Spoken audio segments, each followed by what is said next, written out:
welcome to New Game Plus. I'm Tim, I'm joined by Donald. How are you? I am all celebrated out after our big 150th episode spectacular last week, and thank you to everyone who joined us in the celebrations, who watched the episode, who wished us well. We deeply appreciated it. Yes, all tuck it out from all those video games. Yeah. Too much celebrating. And it's probably good that we're all tuck it out from video games, considering we are in July, and July typically means not many video games coming out. Yes, it is not Christmas in July, unfortunately, because No, we've it got isn't. a very dry period coming Yeah. up with not much coming out, but there is something on the horizon. You got games like Fallout 4 coming in November. Oh my god, I want to play that game. I'm sure your Fallout 4 countdown calendar is very much being paid attention to. But we are in the dry period. It gives us time to catch up on the games we missed out on during the March rush, during the May rush. What are you playing at the moment, Tim? I'm still playing Witcher 3. That course game you are. is so ridiculously It long. is. Hundreds of hours into the game and you've still got stuff to do, but I'm enjoying every hour of it. What about you? I'm diving into Batman Arkham Knight, and I am discovering that there may be such a thing as too much Batman, because if you want to try and complete the main quest, go ahead, but you're going to be thoroughly distracted by all the side quests, by all the thugs that you come across the way, and I haven't even begun to talk about all the Riddler trophies. So much Batman. I don't know if there is such a thing as too much Batman, but as long as it's not the PC version.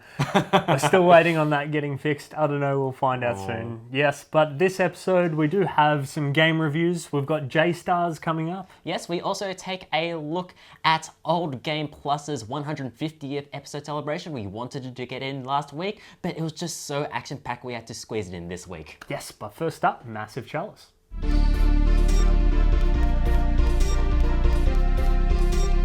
Double Fine found great success in using Kickstarter to fund its throwback adventure game, Broken Age. Then they did it again to fund this one, Massive Chalice, a tactics role-playing game. And this one didn't take 2 Kickstarters. I won't start. Because Massive Chalice, to me, reminds me why Double Fine has such a reputation in this industry. Because the guy leading the project, I forget his name. Brad Muir. Thank you. It's the guy who did Iron Brigade, is that what they changed it to? Yeah. And it's fantastic. It takes so much of XCOM that I love, the tactical-based warfare, as well as the territory system. Mixes a bit of healthy mix of Game of Thrones in there as well, and spreads it out over 300 years. So you can actually build family dynasties in different... it's like, I don't know, it combines everything I love in those kind of games and just puts it in one package. And the genealogy is so important, isn't it? In forming your families, building out an army, like families filled with fighters with particular sets of skills and qualities and traits they then use in XCOM tactics battles. Basically, yeah. So basically, you want to set up, what class do I need more of? I need more Caberjacks. So I'll put House of Caberjacks because the head of the line is strong. He's got particular attributes that I like. Yeah, he's got low intelligence, but it doesn't matter because he's a Caberjack. He only needs strength.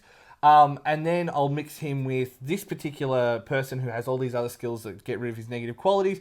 Their children are likely to take those skills on and they'll become Shadowjacks, or they'll become this class, or they'll become... And my God, I have so much fun playing eugenics. Like, don't want to be that guy, but I get it now. Like, it was... genuinely, the tactical battles are fine. They're very XCOM inspired. They're a little bit buggy. They tend to crash on me.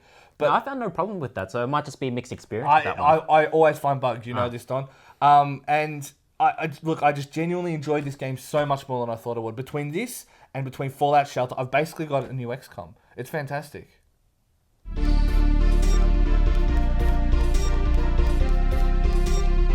Now, you all know about Fallout 4 coming, yes, later this year, very exciting. But they also announced Fallout Shelter in the same breath. And Fallout Shelter is like an interesting little title on iOS where basically you run your own vault. So you set up living quarters, you set up like water treatment plants, power stations, stuff like that.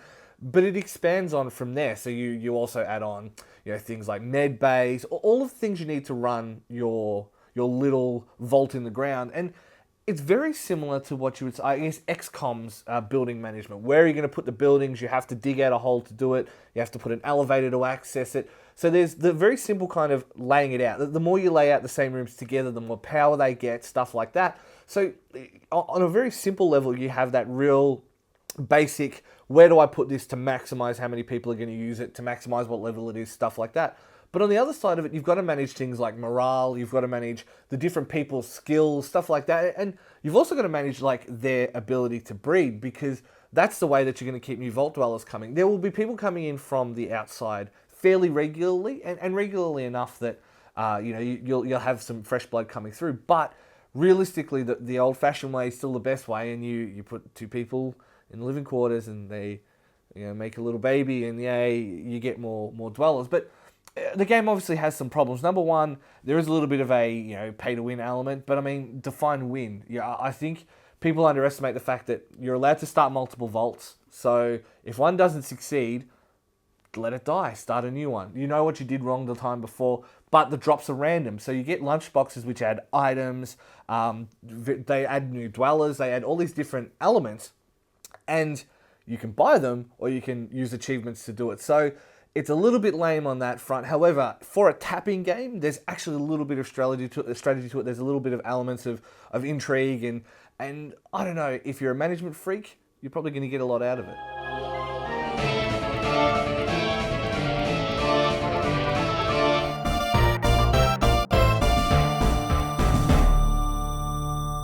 Welcome to Old Game Plus, and for this 150th episode of New Game Plus, we thought we'd talk about our first gaming experience.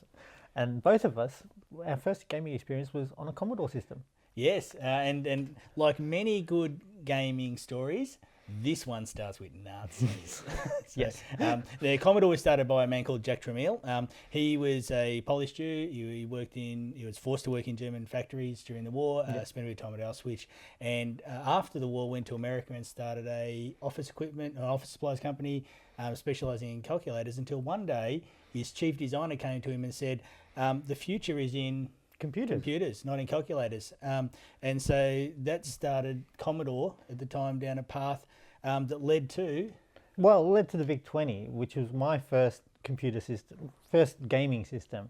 I remember playing lots of text adventures on it. So you'd be in a room, you'd say, okay, search room, you'd find a key, you'd use key on door, unlock door, that kind of thing. They were pretty cool at the time. Used text passes to understand what you wanted to do next. I also played a lot of Pac-Man clones, because Pac-Man was huge at that time. The VIC-20 went from 1980 to 1985. What I really wanted at the time, though, was a Commodore 64. One of these? But I'm still appreciative that I got a VIC-20 as my first system. Well, this is the first one I started playing games on. Interesting you mentioned Pac-Man, because that was actually Jack Tramiel's favourite game, apparently. Yes. Now, the Commodore 64 is still the longest selling or longest running single model of computer ever. And one of the highest selling, too. Yeah, 1982 to 1994. Jack Tramiel took a massive gamble with it in 1982, gambling that RAM prices would drop. He desperately wanted to have 64K of RAM. It was a lot back then. And so it did drop. And then... Which was a huge jump from the VIC-20, which only had 5K. Yes, and at the time it was a lot. And what also happened at the same time was the video game market crashed spectacularly.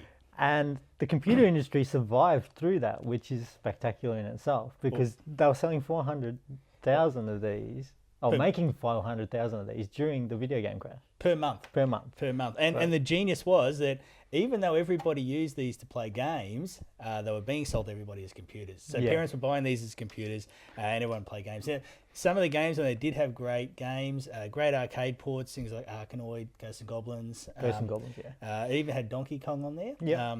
One of the highlights for me and my friends late high school years, early uni, was all the summer games, winter games, world games, playing all the adding up the gold. So it was great. This really was, and for a lot of people would be out there, their very first gaming memory.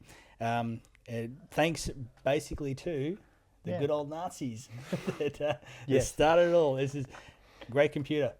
First Commodore, thank you very much for what you gave both of us.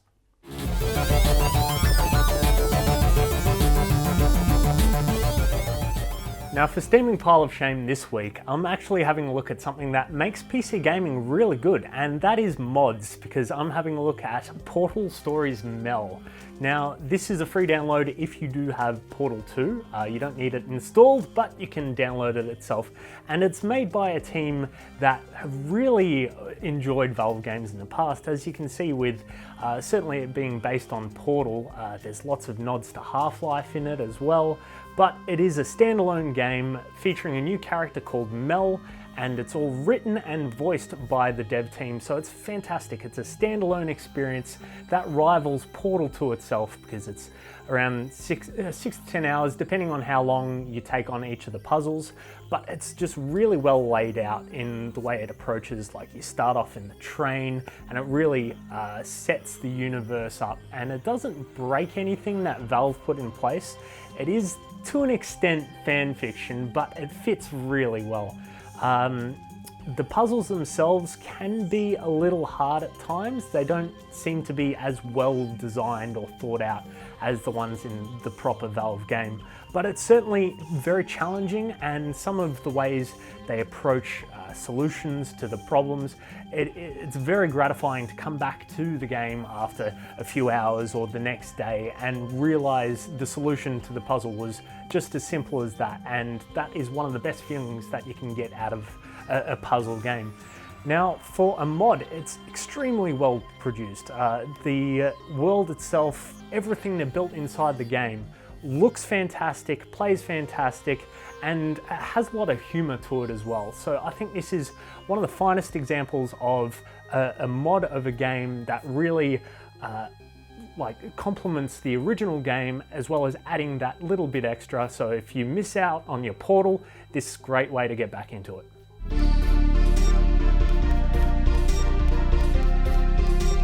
It's been a while since we've done the Indie Bundle, hasn't it? So you know what, let's just get straight into it.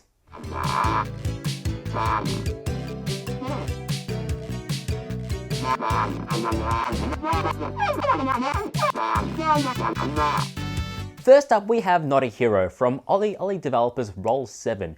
You take control of one of 9 characters, each with their own style of gunplay, and tear through various pixelated locations and just shoot everyone inside, usually in an overly violent and gratuitous fashion. So yes, Not a Hero takes a lot of clues from Hotline Miami, but unlike the dark, paranoid overtones of that game, Not a Hero is a lot goofier in its approach. Just look at the story. You are sent on each of your missions by Bunny Lord, a giant talking bunny who has come from the future and alleges that the world will end unless he wins the upcoming mayoral election. And the only way to win this election is by ridding the London streets of the various crime lords. Violently. This sentiment is sort of endearing to start with, but it doesn't really evolve from there, and as a result, you just skip the cutscenes by about the halfway point. Not a Hero is also much slower than Hotline Miami. Your character can take multiple shots, can hide behind cover, and they even have regenerative health. However, this kind of conflicts with the run and gun ambitions that the rest of the game has. Combat situations are decidedly slower affairs. You're constantly just hiding behind cover, occasionally slide tackling, but it's just not as thrilling as your Hotline Miami's or anything like that. It doesn't help as well that combat situations are fairly homogeneous. There isn't much variety between them. That isn't to say this game is easy though, because it isn't. Especially if you try to complete the 3 challenges that come with each mission. Now, I might sound like I'm down on this game, but it's still a competent run and gun shooter. It could be so much better. I'd like to speak to a lawyer now. Please. You have no murder weapon. You have nothing. And all these stories we've been telling each other, just that. Stories. Up next we have Her Story, which was developed by Sam Barlow, who was previously responsible for the Silent Hill Shattered Memory game. Her Story puts you in front of a 90s police computer. On it are many clips of a woman being interviewed by the police about her missing husband. You have to go through these clips to try and find out what actually happened. But hindering your process is the search engine, because all the clips are transcribed and you can search for individual words or phrases that pop up. However, you're limited to viewing the first 5 results, so you really have to try and pick up the subtle clues and narrow your searches to try and find that one clip that will open the case wide open. And like a good crime story, this has your red herrings, it has conversations loaded with intrigue, and it has enough twists to keep you going.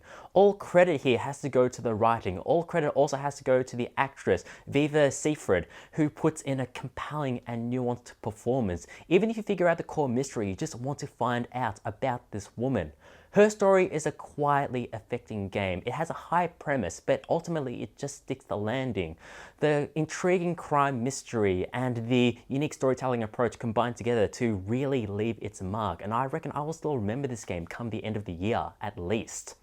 How about a traditional ballad? Should be right up your street.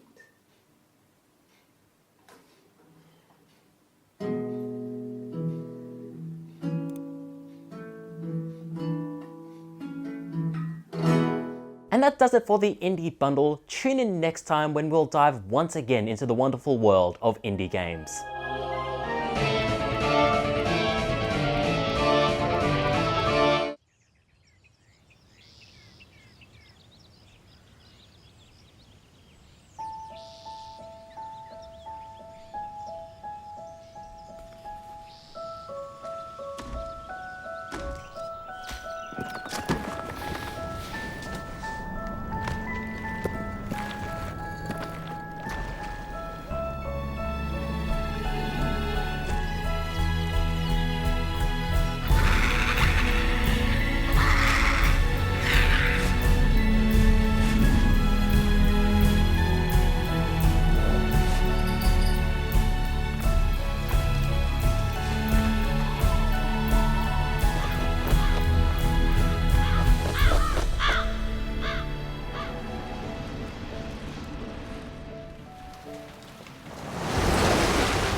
All the big E3 trailers, they were bombastic, they were loud. Unravel's trailer, on the other hand, was pretty much the exact opposite of that. It was real quiet, it was unassuming, wasn't it, Tim? Yeah, and it looks really good for something that EA is picking up. It's a bit strange, but I don't know about the guy that was presenting it. He seemed very nervous. He was nervous. Yes, like his hands were just shaking on stage.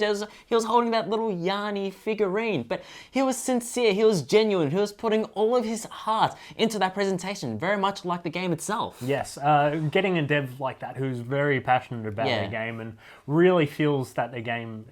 I think he was saying something about it being a love game, and I don't know. It could work, but I think the presentation of the game just looks fantastic. Yeah, it's like, even take what you will about the developer or the general overtones that the game has, which are, even by my standards, kind of sickly. But at the same time, though, like, it does just look intriguing. Sure, we've already seen Little Big Planet and Yoshi's Woolly World, but the Yarn figurine still looks highly detailed, and the sort of miniature scale environments that he travels through, it's all superbly rendered. Yeah, and it does look very nice, but I think the gameplay itself really lends itself well to it, because we've had Ori and the Blind Forest recently, and that played really well. This one looks like it plays a bit differently and has a few new mechanics, but I think it could work really well. Although, let's face it though, if we could buy that Yarn figurine, well, it'd be kind of antithetical to the thing of the game, but you know what? Yes, please.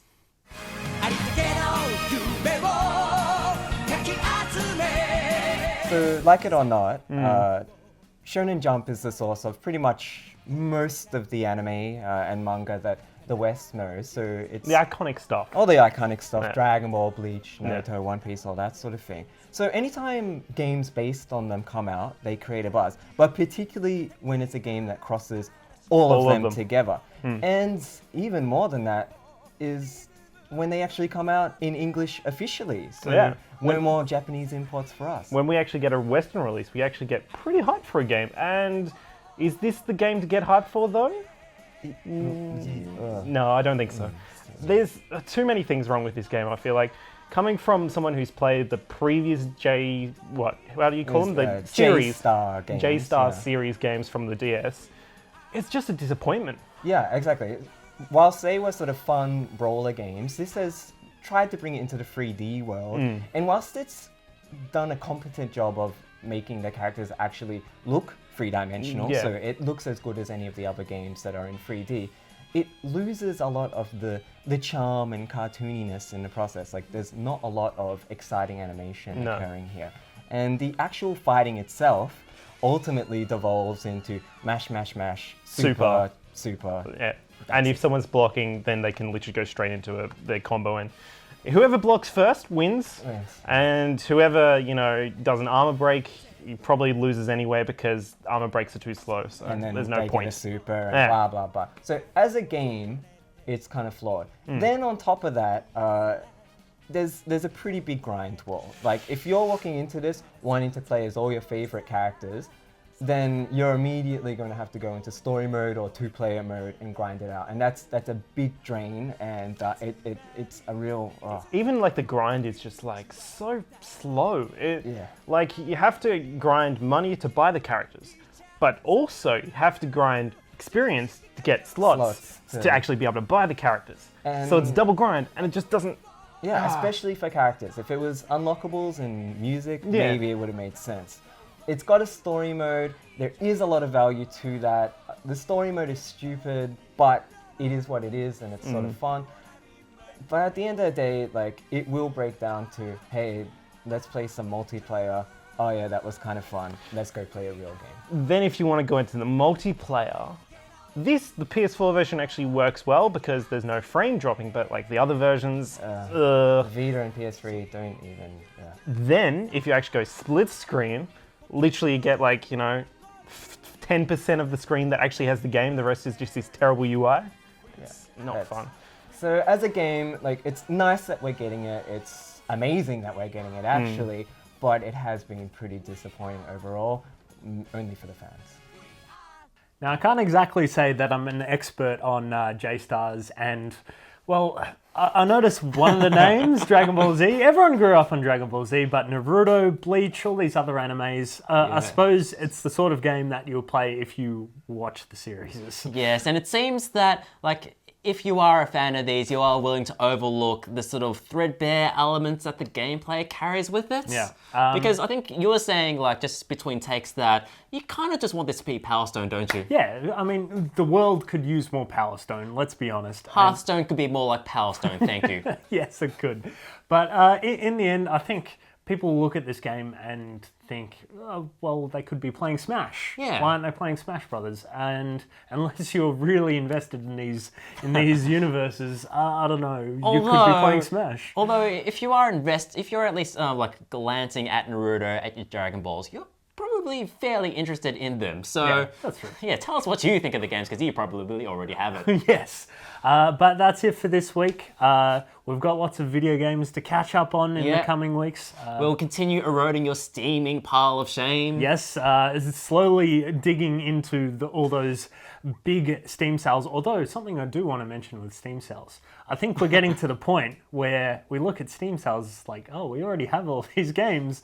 No, Gavin! Gavin, give us some more games. It's a new generation that can indulge in bright, wonderful consumerism that is Steam sales. They can experience the joy that we have long since escaped. And we continue just looking down on these people. Congratulations, Tim, we've become old. Yes, we have.